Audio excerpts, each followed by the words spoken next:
Doctor صاحب thank you very much for joining me. Doctor صاحب سب سے پہلے تو گزشتہ ہفتے بھی میری آپ سے گفتگو ہوئی بجٹ کے حوالے سے. آپ نے کوئی تھوڑے سے پازیٹیو نوٹس پر باتیں کی. آپ سمجھتے ہیں کہ جو بجٹ آج وفاقی حکومت نے پیش کیا ہے یہ بالکل آپ کی توقعات کے عین مطابق ہے؟ جس طرح آپ ایکسپیکٹ کر رہے تھے جو گزشتہ ہفتے ہماری گفتگو ہوئی ویسا ہی بجٹ ہے؟ میں ذہنی طور پہ اس سے زیادہ ایک مشکل بجٹ کے لیے تیار تھا.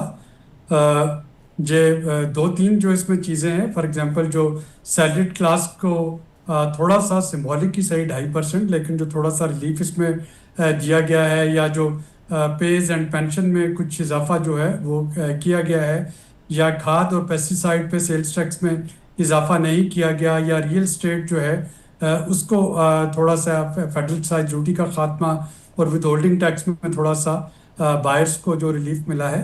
تو یہ وہ چیزیں ہیں جن کو میں ایکسپیکٹ نہیں کر رہا تھا. یہ حسن اتفاق ہے کہ جو انٹرسٹ ریٹ 22% سے 11% پہ آیا، اس سے گورنمنٹ کا جو ڈیٹ سروسنگ تھی، ڈومیسٹک ڈیٹ سروسنگ، وہاں پہ گورنمنٹ کو کچھ ریلیف ملا جو کہ وہ پاس آن کرنے کے قابل ہو رہی ہے.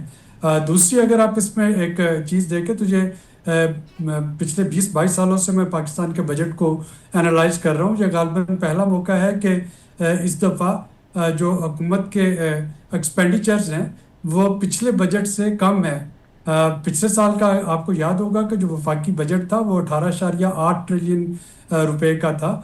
یہ والا بجٹ جو ہے یہ 17.5 ٹریلین روپے کا ہے. 1 ٹریلین روپیہ جو ہے وہ 1.3 ٹریلین روپیز اس سے حکومت نے ایکسپینڈیچر جو ہیں وہ کم کیے ہیں. اسی طرح سے جو فسکل ڈیفیسٹ ہے، پچھلی دفعہ وہ 5.8% تھا، اس دفعہ وہ 5% ہے. 999 ارب روپے کے جو خسارہ جات ہیں وہ حکومت نے اس میں جو ہے کم پرپوز کیے ہیں. تو یہ تو ہیں کچھ پازیٹیو چیزیں جو کہ اس بجٹ میں ہے. لیکن یہاں پہ جو اصل سوال پیدا ہوتا ہے وہ یہ ہے کہ وزیر خزانہ نے بار بار اس امر کو دہرایا تھا کہ یہ جو بجٹ ہے یہ اکانومی کا ڈی این اے تبدیل کر دے گا. تو مجھے اس میں ڈی این اے تبدیل کرنے والی جو فیکٹرز ہیں وہ میں ڈھونڈنے کی کوشش کر رہا ہوں. کوئی خاص مجھے اس میں چیز نظر نہیں آئی کہ جس سے اس اکانومی کا ڈی این اے تبدیل ہوتا ہو. اسی طریقے سے اگر آپ انرجی سیکٹر کو دیکھتے ہیں تو انرجی سیکٹر میں سولر پینلز جو ہیں جو امپورٹ ہو کے آ رہے ہیں ان میں 18% جو ہے سیلز ٹیکس لگا دینا، وہ میرا خیال ہے کہ رینیویبل انرجی کو وہ ڈسکریج کرے گا. لیکن ایک ان کا طرف تو سٹانس یہ ہے نا کہ تقریر اس میں سے کہا ہم گیا، اور ہم پچھلی دفعہ بھی ہم نے بات کی تھی، جو ایکسپیکٹ کر ہماری رہے تھے ڈومیسٹک کہ انڈسٹری ہے. کاربن لیوی لگے گی. تو ایک طرف تو انہوں نے کہا کہ 2.5 روپے جو ہے پر لیٹر کاربن لیوی لگے گی، چونکہ فاسل فیول جو کہ ڈرٹی فیول ہوتا ہے، diesel, petrol, kerosene oil, furnace oil, اس کو ڈسکریج کرنا ہے. دوسری طرف جو صاف سورس ہے انرجی کا، جو سولر، اس پہ ٹیکس لگا دیا. تو اس طرح کی جو چیزیں ہیں وہ کنٹراڈکٹ کر رہی ہیں. اسی طرح سے پینشن جو آپ کی سیونگ سکیمز ہیں، اگر آپ نے اپنے سیونگ میں رکھے ہوئے ہیں کچھ رقم، پہلے 15% ٹیکس تھا، اب اس پہ 20% ٹیکس لگا دیا. یعنی کہ حکومت خود چاہ رہی ہے کہ لوگ بینکوں سے پیسے نکلوائیں اور وہ سونا خریدیں یا وہ ڈالر خریدیں، جس سے ڈالر کی ڈیمانڈ بڑھے اور روپے کی جو قدر ہے وہ مزید کم ہو. اسی طریقے سے چھوٹی گاڑیوں پہ 5% ڈیوٹی میں اضافہ کرنا جو ہے وہ لوور مڈل کلاس جو مڈل انکم ارنر ہے ان کے ساتھ زیادتی ہے. اگر وہ پیسے جوڑ کے ساری عمر وہ ایک 850 cc یا اس سے چھوٹی گاڑی لینا چاہ رہے ہیں، اس پہ آپ نے جو ہے وہ مزید ٹیکس 5% پہ بڑھا دیا. تو اس طرح کی کچھ چیزیں ہیں جو کہ اس بجٹ میں درست کرنے کی ضرورت ہے. لیکن ادروائز یہ بجٹ میری توقعات سے بہت بہتر ہے. اچھا ڈاکٹر صاحب یہ بتائیے گا، ایک تو جو آپ نے سولرائزیشن کے حوالے سے بات کی کہ سولر پینلز کے اوپر گورنمنٹ نے جو 18% ٹیکس لگایا، اس میں تو وزیر خزانہ صاحب نے کہا کہ ہم یہ چاہتے ہیں کہ جو ہمارا لوکل مینوفیکچرر ہے اس کو فائدہ ہو، جو باہر سے امپورٹ کر رہے ہیں ہم نے اس کے اوپر ٹیکس لگایا ہے. سیکنڈلی مسئلہ ہے اسٹرکچرل ریفارمز کا. آپ کو یہاں پہ کہ ریفارمز دکھائی دی ہیں اس بجٹ کے اندر؟ کیونکہ الٹیمیٹلی ٹارگٹس تو ہم تبھی اچیو کریں گے جب ادارے بہتر طریقے سے کام کریں گے. وہ تب بہتر کام کریں گے اگر ان کے سٹرکچرز بہتر ہوں گے. تو وہ تو ہم بڑے عرصے سے، بڑے سالوں سے اس کے اوپر مسلسل بحث کرتے آ رہے ہیں کہ جی ریفارمز کی ضرورت ہے، لیکن ریفارمز ہو نہیں پا رہے. ابھی آپ کو لگتے ہیں کہ اس بجٹ میں جو ٹارگٹس رکھے ہیں، موجودہ ہمارے آرگنائزیشنل سٹرکچرز جو ہیں ان کو سامنے رکھتے ہوئے وہ اچیویبل ہیں؟ جس طرح G D P last year جو گورنمنٹ نے ٹارگٹ رکھا تھا وہ تو بالکل میٹ کرتا دکھائی نہیں دے رہا. جو اب آئندہ مالی سال کا ٹارگٹ ہے جی ڈی پی گروتھ کا 4.2%, آپ کو لگتا ہے کہ یہ اچیویبل ہوگا؟ دیکھیے ٹو بی آنیسٹ، جب آپ آئی ایم ایف پروگرام میں ہوتے ہیں تو آپ کو جی ڈی پی جو ہے اس پہ کمپرومائز کرنا ہوتا ہے. آپ جب میکرو اکنامک اسٹیبلٹی چاہ رہے ہوتے ہیں تو پھر جی ڈی پی نہیں آتی ہے. اور یہ میرا خیال ہے کہ ایک پولیٹیکل سلوگن تو ہو سکتا ہے 4.2%، ایسا کرنا کافی مشکل ہوگا. دوسری چیز جو جی ڈی پی کے لیے ہے کہ اس کے لیے آپ پچھلے کل کا اکنامک سروے آف پاکستان دیکھیے جی کہ کون کون سے دو وہ شعبے ہیں جہاں پہ کہ ہم پروگرس نہیں کر سکے.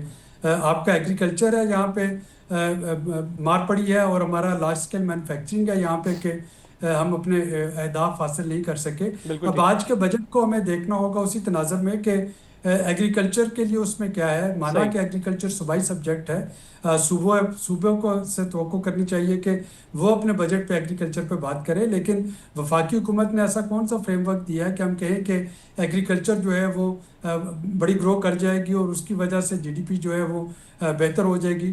یا لارج اسکیل مینوفیکچرنگ کے لیے کون سی ایسی انڈسٹریل پالیسی یا ایسے انسینٹیو جو ہیں یا ایسی چیزیں پالیسی میئر جو ہیں وہ دیے گئے ہیں کہ ہم کہیں کہ مینوفیکچرنگ جو ہے وہ بہتر ہو رہی ہوگی؟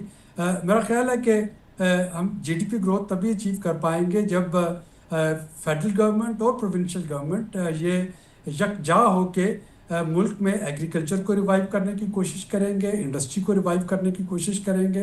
اور تب بھی 4.2% جو ہے اللہ کرے کہ اچیو ہو جائے. لیکن آج بیٹھے ہوئے لگ رہا ہے کہ یہ کافی اوور ایمبیشیس ہے 4.2% کا ٹارگٹ. اچھا ڈاکٹر صاحب، یہ تو آپ کہہ رہے ہیں اوور ایمبیشیس ہے، لیکن جو گزشتہ سال کا ٹارگٹ ہے ابھی بھی چونکہ چند روز باقی ہیں، اور جو 3 کوارٹرز ہیں پہلے جو رواں مالی سال کا کے جو پہلے 3 کوارٹرز ہیں اس میں اگر میں غلط نہیں ہوں تو جی ڈی پی گروتھ 2% سے بھی کم ہے. وزیر خزانہ صاحب نے کہا کل کہ جی یہ 2.7% تک جانے کا امکان ہے. آپ کو لگتا ہے کہ آخری کوارٹر میں کچھ ایسے معاملات ہوئے ہیں جس کے بعد یہ جی ڈی پی گروتھ جو ہے جو رواں مالی سال کی ہے وہ 2.7% پر جا سکتی ہے، یا آپ کو لگتا ہے کہ وہ بھی مطلب ممکن نہیں ہے کہ یہ والا سال 2.7% پہ ہم کلوز کریں؟ دیکھیے پچھلے سال کی طرح چونکہ اس دفعہ بھی عید الاضحیٰ جو ہے وہ آخری مہینے میں آئی ہے، آخری مالی سال میں. عید الاضحیٰ کی جو ایکٹیویٹیز ہیں شاید تھوڑا سا فرق پڑے، لیکن اگین یہ جو جتنے بھی نمبرز ہوں گے 30 جون کو جو ہمیں ملیں گے یہ پرویژنل نمبرز ہوں گے. اور اس کے بعد سپٹمبر اکتوبر میں جب آخری سرمائی کا ڈیٹا آتا ہے اس کی بیسس پہ یہ جو نمبر جو بھی ہم جی ڈی پی کا اچیومنٹ شو کریں گے وہ اپ ورڈ یا ڈاؤن ورڈ ریوائز ہو سکتی ہے. مجھے لگتا ہے کہ تھوڑی سی یہ ڈاؤن ورڈ ریوائز ہوگی، لیکن گورنمنٹ کو اس چیز کا جو ہے بینیفٹ آف ڈاؤٹ دینا چاہیے کہ اگر گورنمنٹ یہ سمجھتی ہے کہ عید الاضحیٰ میں جو ایک اکنامک ایکٹیویٹی ہوتی ہے قربانی میں اور باقی یا ریمیٹنسز جو مزید آتی ہیں، اگر اس کی وجہ سے کچھ جو ہے اکنامک ایکٹیویٹی بڑھتی ہوئی اس کو لگ رہی ہے تو لیٹس سی کہ یہ جون کے مہینے میں کتنا اس میں اضافہ ہوتا ہے پچھلی 3 کوارٹرز کی نسبت. اچھا ڈاکٹر صاحب، آپ نے آغاز میں ریئل اسٹیٹ سیکٹر کی بات کی تھی. ہم نے یہ دیکھا کہ گزشتہ 2-2.5-3 سال تو ریئل اسٹیٹ سیکٹر کے اوپر آپ سمجھیں کہ وہ عذاب کی طرح گزرے ہیں گزشتہ 2-3 سال، کیونکہ بالکل گروتھ نہیں تھی. اور ریئل اسٹیٹ سیکٹر میں آپ کسی سے بھی بات کریں تو وہ یہ کہہ رہا تھا کہ بس ہم تو مارے گئے لوٹے گئے. ابھی یہ جو حکومت نے اناؤنس کیا، ایک تو فیڈرل ایکسائز ڈیوٹی ختم کی ہے، سیکنڈلی ود ہولڈنگ ٹیکس جو ہے اس کو کم کیا ہے، 4% کی جگہ 2.5% کر دیا، 3% کی جگہ جو ہے وہ 1.5% کر دیا ہے، اور 3% کی جگہ 1.5%، اور غالباً اس کے بعد 2% سے بھی کم کر کے 0.5% کر دیا ہے. آپ سمجھتے ہیں کہ اس کے بعد کوئی تھوڑا سا بہتری ریئل اسٹیٹ سیکٹر کے اندر ہمیں دیکھنے کو ملے گی؟ کیونکہ سم ہاؤ جو اوورسیز پاکستانیز ہیں وہ ایک بڑا چنک ریئل اسٹیٹ کے اندر انویسٹ کرنے کے لیے پاکستان بھیجتے تھے، جو ہم دیکھ رہے ہیں کہ گزشتہ 2-2.5 سال میں اس میں گریجولی کافی کمی آئی ہے. دیکھیے اوورسیز جو انویسٹر ہے اس کو تو جو پچھلے چند سالوں میں جس طریقے سے روپے کی بے قدری ہوئی، میرے بہت سے ایسے جاننے والے ہیں جو کہ اب اس چکر میں ہوتے ہیں کہ جتنے ڈالر یا جتنے پاؤنڈ انہوں نے انویسٹ کیے تھے اب کم از کم وہی واپس مل جائیں. چونکہ جب آپ کا روپیہ جو ہے وہ کم از کم 150 گنا سے زیادہ اپنی ویلیو کھو بیٹھا ہے پچھلے 5 سالوں میں، تو وہ جتنے ڈالر بھی انہوں نے لگائے تھے وہ اب ان کے پورے ہوتے ہوئے نظر نہیں آ رہے. تو یہ کتنا بڑا دھچکا لگا ہے اوورسیز انویسٹر کو روپے کی اس ڈیپریسیشن کی وجہ سے کہ شاید وہ پاکستان میں اب بہت زیادہ انویسٹ نہ کرے. جو اور اب ویسے بھی جو ایک شرط آ گئی ہے کہ اگر آپ اس کو ہولڈ نہیں کرتے ایک خاص مدت سے زیادہ تو آپ کو جو ہے اس پہ ڈیڈکشن پڑے گی. تو اس کی وجہ سے بھی اوورسیز انویسٹر جو کہ شارٹ ٹرم کے لیے انویسٹ کر کے اپنی رقم واپس لے جانا چاہتے تھے وہ انویسٹ اس طرح سے نہیں کر رہے ہوں گے. لیکن یہ اب یقیناً ریئل اسٹیٹ میں تھوڑی سی ہلچل آئے گی اور اس میں حرکت آئے گی چونکہ انسرٹینٹی جو تھی وہ اب ختم ہو گئی ہے. لوگ اسی چیز کا انتظار کر رہے تھے کہ فیڈرل ایکسائز ڈیوٹی جو ہے وہ رہے گی یا نہیں رہے گی, ود ہولڈنگ ٹیکس بڑھے گا یا کم ہوگا. تو اب اگلے مالی سال سے چونکہ اب پتہ چل گیا ہے کہ بائر کو اس میں کیا انسینٹو ملے گا یا ایف ای ڈی جو ہے وہ ختم ہو گئی ہے, تو مجھے لگ رہا ہے کہ اگلے سال اس میں اگلے مالی سال میں اس میں ہلچل جو ہے تھوڑی سی ہونا شروع ہو جائے گی اور اس سیکٹر کا جمود جو ہے وہ ٹوٹے گا. بالکل ٹھیک.